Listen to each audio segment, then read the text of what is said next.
శ్రీకృష్ణాయ నమః. చైతన్య మహాభారతము మొదటి పర్వము, ఆది పర్వము. మేనక విశ్వామిత్రులు. మహారాజా, చెబుతాను. నేను కణ్వ మహర్షి బిడ్డను ఎలా అయ్యానో వివరిస్తాను.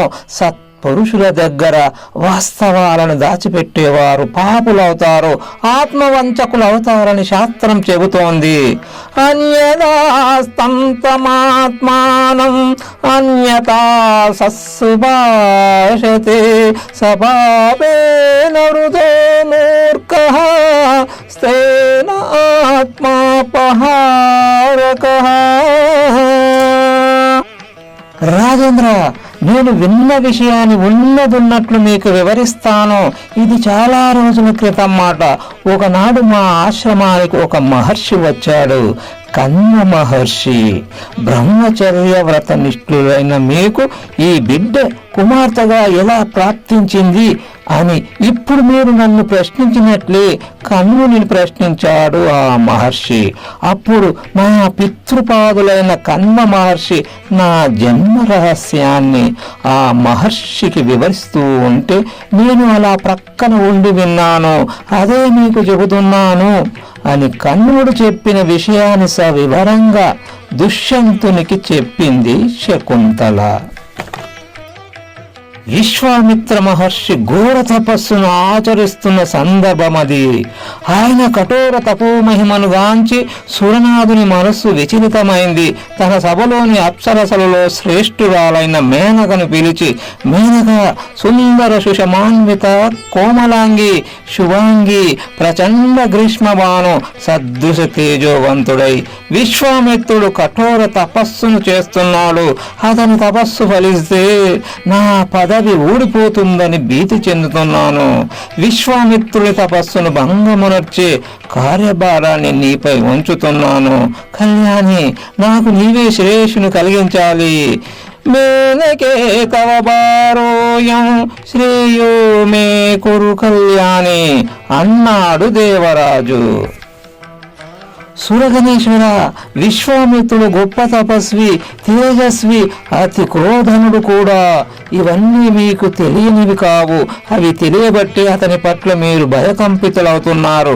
అలాంటి వ్యక్తి ముందు నిర్భయంగా చరించి వ్యవహరించడం నాకు సాధ్యమా ప్రభు? హే పురందర, పూర్వం వశిష్ఠ మహర్షి 9 పుత్రులను బలి తీసుకున్నది ఈ విశ్వామిత్రుని క్రోధమే కదా. తన స్నాన సౌలభ్యం కోసం కౌశకీ నదిని సృష్టించిన వాడు ఈ విశ్వామిత్రుడే కదా. స్వర్గానికి ప్రతిగా త్రిశంకు స్వర్గాన్ని సృష్టించడం, గగనతారలపై కినుక వహించి ప్రతి శ్రవణము అనే మరి ఒక నక్షత్ర మండలాన్ని సృష్టించడం అందరికీ తెలిసిన విషయమే కదా. సురేశ్వర, మీ ఆజ్ఞను నేను తిరస్కరించడం లేదు. ఎందుకో విశ్వామిత్రుడు అనేసరికి నా గుండె శక్తికి మించి కొట్టుకుంటోంది. తపోధనుడైన ఆ మహర్షి ముఖం అగ్ని సదృశ తేజంతో ప్రజ్వలిస్తూ ఉంటుంది. ఆయన నేత్రద్వయం సూర్యచంద్రులను చూపిస్తూ ఉంటుంది. ఆయన నాలుక యమధర్మరాజు దివ్యని పోలి ఉంటుంది. ఆయనను స్పృశించడం నా లాంటి స్త్రీకి సాధ్యమా? తేజసా నిర్దహేల్లోకాన్ కంపయేద్ధరణీం పదా సంక్షిపేచ్చ మహామేరు తూర్ణమావర్తయేద్దిశః. సురనాథ, మహేంద్ర, విశ్వామిత్రుడు అసమాన పరాక్రమవంతుడు. ఆయన తేజస్సుతో లోకాలనే దగ్ధం చేయగలడు. కాలితో త్రొక్కి భూమిని వణికింప చేయగలడు. మహామేరు పర్వతాన్ని చిన్నదిగా మార్చేయగలడు. అవసరమైతే దిక్కులని అటు ఇటు త్రిప్పగలడు. దేవేంద్ర, మీ ఆజ్ఞకు కట్టుబడి పెద్ద పులి నోట్లో తల పెడుతున్నాను. భయంకరమైన నాగరాజు తోక తొక్కుతున్నాను. నన్ను రక్షించే బాధ్యత మీదే. అతడు నన్ను బూడిద చేయకుండా మీరే కాపాడాలి. అసురారి, అక్కడ నేను ఎలా ప్రవర్తించాలో ఆదేశాలు ఇవ్వండి. నిర్భయంగా బయటపడే మార్గాన్ని సూచించండి. ఆ మహర్షి ముందు హావభావ విన్యాసాలను ప్రదర్శిస్తూ నేను నర్తించే సమయంలో వాయుదేవుడు నాకు తోడుగా ఉండి అనుకూల పరిస్థితిని గ్రహించి చీర తెరలను తొలగించాలి. సుగంధభరితంగా వీచి మహర్షి మనసులో మత్తును కలిగించాలి. మన్మధుడు వెంటే ఉండాలి. మా ఇరువురి పైన పూలబాణాలు అదే పనిగా విడుస్తూ ఉండాలి అని కోరింది మేనక. ఇంద్రుడు అంగీకరించి తదనుగుణంగా ఆజ్ఞాపించాడు. వాయు మదనలను వెంటబెట్టుకుని విశ్వామిత్రుని ఆశ్రమం వైపు నడక సాగించింది మేనక. వాయుదేవుని వెంట పెట్టుకొని మేనక విశ్వామిత్రుని ఆశ్రమం సమీపించింది.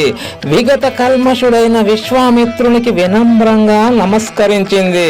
ఉత్తమ వయోరూప లావణ్యాలతో సౌందర్య సంపన్నురాలైన మేనక మధుర హావభావాలతో సరస నృత్య భంగిమలను అభినయిస్తూ క్రీడించసాగింది.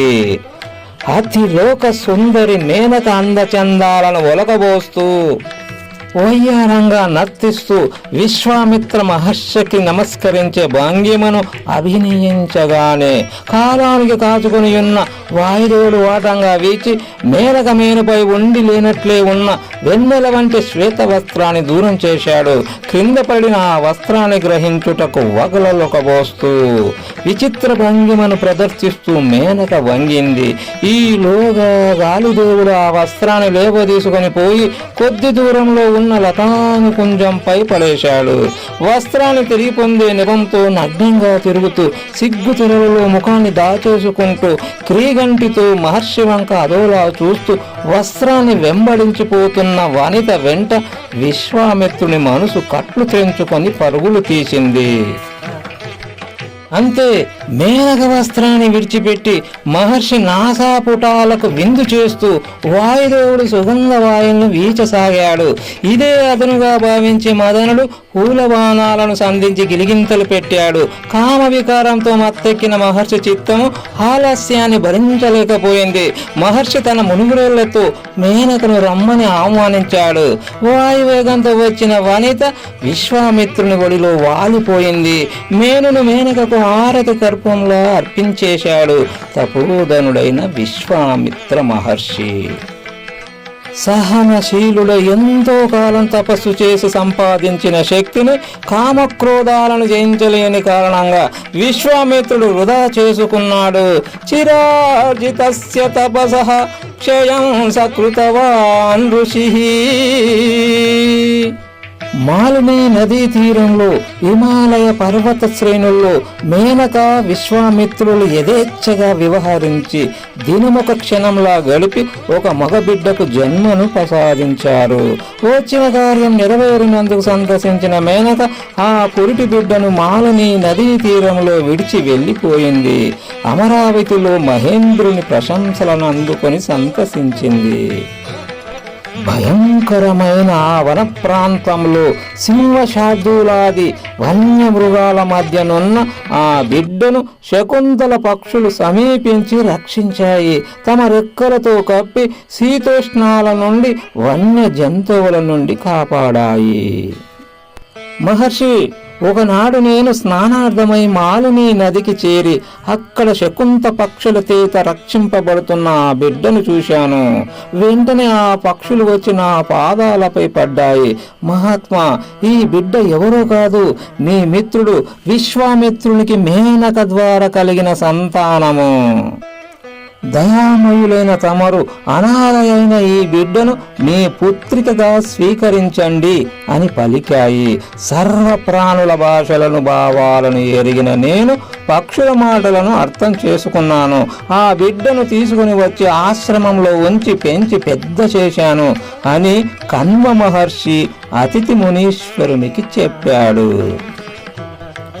మహర్షి, శకుంత పక్షులు ఈ బిడ్డను రక్షించి నాకు అర్పించాయి కనుక ఈ బిడ్డకు శకుంతల అని పేరు పెట్టాను. జన్మదాత, ప్రాణదాత, అన్నదాత ఈ ముగ్గురు పితృతుల్యులేనని ధర్మశాస్త్రము. ఈ విధంగా శకుంతల నా పుత్రిక అయ్యింది. ఆమె కూడా నన్ను తండ్రిలాగానే భావిస్తోంది అన్నాడు కన్వ భగవానుడు. మహారాజా దుష్యంత, ఇది నా జన్మ కథ. కన్న తండ్రిని నేను ఇంతవరకు చూడలేదు. తల్లైనా తండ్రైనా నాకు ఈ కన్వ మహర్షియే అని వివరించి చెప్పింది శకుంతల.